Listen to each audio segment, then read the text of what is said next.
सूचना केवल हमारे विचार हैं, वित्तीय सलाह नहीं। निर्णय लेने से पहले खुद शोध करें।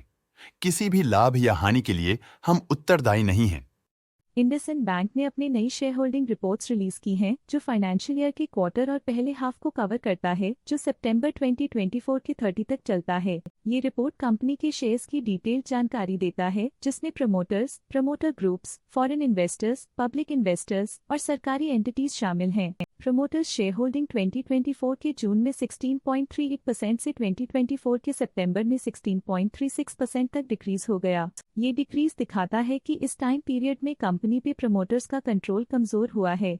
पब्लिक हेल्थ शेयर्स का परसेंटेज 2024 के जून में 15.04% से 2024 के सितंबर में 14.46% तक डिक्रीज हो गया। इस डिक्रीज से साफ है कि इस टाइम पीरियड में कंपनी में पब्लिक का हिस्सा डिक्रीज हुआ है। DII डोमेस्टिक इंस्टीट्यूशनल इन्वेस्टर्स ने अपना शेयर होल्डिंग जून 2024 में 30.18% से सितंबर 2024 में 35.08% तक इंक्रीज किया। ये बताता है कि डोमेस्टिक इंस्टीट्यूशंस ने कंपनी में अपना इंटरेस्ट 4.9% तक इंक्रीज किया है। फॉरेन इंस्टीट्यूशनल इन्वेस्टर्स की शेयर होल्डिंग में थोड़ा डिक्रीज आया 2024 के जून से 2024 के सितंबर में, जो दिखाता है कि फॉरेन इंस्टीट्यूशंस ने अपने स्टेक को क्वार्टर टू क्वार्टर -4.3 से डिक्रीज किया है, जिसे पता चलता है कि उन्होंने अपनी इन्वेस्टमेंट्स को पुल बैक किया है। चलिए इन्वेस्टर्स की स्टैटिस्टिक्स पे नजर डालते हैं, जो शेयर होल्डिंग पैटर्न में फ्लक्चुएशंस का कारण बन सकते हैं। इंडसइंड इंटरनेशनल होल्डिंग्स लिमिटेड इस क्वार्टर में स्टेक होल्डिंग में डाउनटर्न देखा। पिछले क्वार्टर के मुकाबले स्टेक होल्डिंग में -0.02% तक डिक्रीज हुआ है।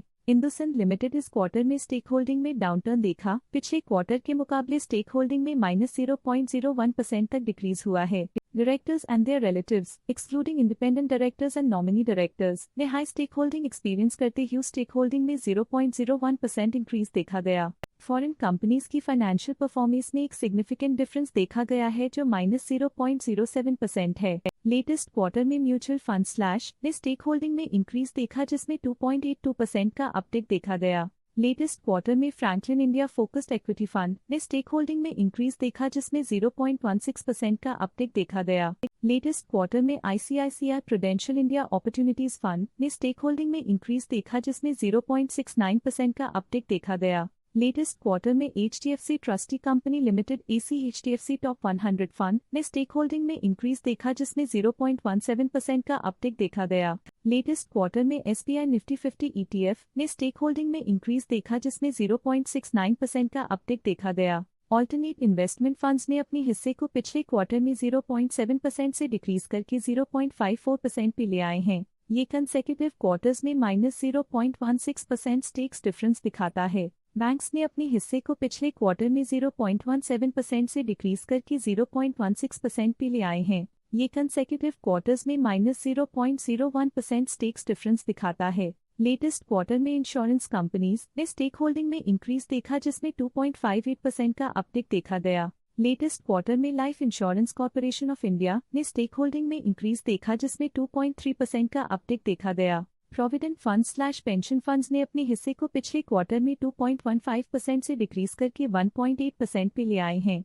ये कंसेक्यूटिव क्वार्टर्स में -0.35% स्टेक्स डिफरेंस दिखाता है। NPS trust AC HDFC pension management company limited स्कीमी TRI ने अपने हिस्से को पिछले क्वार्टर में 2.15% से डिक्रीज करके 1.8% पे ले आए हैं। ये कंसेक्यूटिव क्वार्टर्स में -0.35% स्टेक्स डिफरेंस दिखाता है। लेटेस्ट क्वार्टर में अदर फाइनेंशियल इंस्टीट्यूशंस ने स्टेक होल्डिंग में इंक्रीज देखा, जिसमें 0.03% का अपटिक देखा गया। Nippon life India trustee limited AC Nippon India banking and financial services fund current quarter में 1.94% शेयर्स के साथ कंपनी में एंटर किया, जबकि प्रीवियस क्वार्टर में उनके पास 0% shares the OT large cap fund current quarter में 2.97% शेयर्स के साथ कंपनी में एंटर किया, जबकि प्रीवियस क्वार्टर में उनके पास 0% shares the Aditya Birla Sun Life trustee private limited AC Aditya Birla Sun Life age tax saver fund previous quarter में 1% शेयर्स ओन करते थे, लेकिन करंट क्वार्टर में उन्होंने कंपनी से एग्जिट ले लिया है।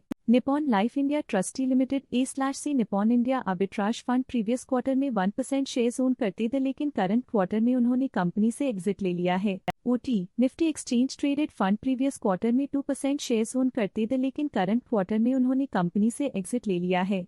Stake holding foreign portfolio investors category I के लिए पिछले क्वार्टर के मुकाबले में -3.72% से डिक्रीज हो गई। Stake holding government pension fund global के लिए पिछले क्वार्टर के मुकाबले में -0.04% से डिक्रीज हो गई। इस पिछले क्वार्टर में डीएफ इंटरनेशनल पार्टनर्स ली एलएलसी की स्टेक होल्डिंग में एक नोटवर्दी इंक्रीज देखा गया। उनकी स्टेक होल्डिंग में 0.4% का सिग्निफिकेंट इंक्रीज देखा गया। Stake holding Route One offshore master fund LP के लिए पिछले क्वार्टर के मुकाबले में -0.44% से डिक्रीज हो गई। Stake holding Bridge India Fund के लिए पिछले क्वार्टर के मुकाबले में -0.19% से डिक्रीज हो गई। Stake holding foreign portfolio investors category 2 के लिए पिछले क्वार्टर के मुकाबले में -0.31% से डिक्रीज हो गई। Stake holding any other institutions foreign के लिए पिछले क्वार्टर के मुकाबले में -0.26% से डिक्रीज हो गई। Stake holding foreign institutional investors के लिए पिछले क्वार्टर के मुकाबले में -0.26% से डिक्रीज हो गई।